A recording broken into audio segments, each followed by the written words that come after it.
Ако трябва да го дам като съвет на някой, който ме пита, аз сега ще стартирам работа, нали, да почна ли тук, сега като какво да почна, докато не започнеш, няма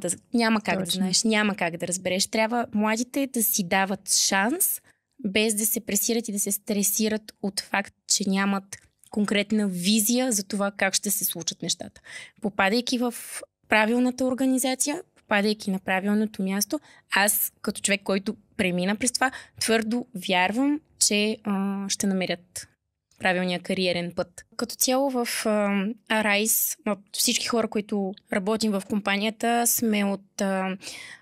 тези личности, които много вярват в това, че няма значение дали имаш опит или не в дадена индустрия или на дадена позиция, стига да имаш достатъчното желание да се реализираш и да бъдеш успешен. Минаваме през доста детайлен онбординг процес с всички нови кандидати и сме включили обучение, благодарение на което успяваме да подготвим всички наши служители за спецификите на работата, за това колко динамична реално е индустрията, колко бързо се променят нещата.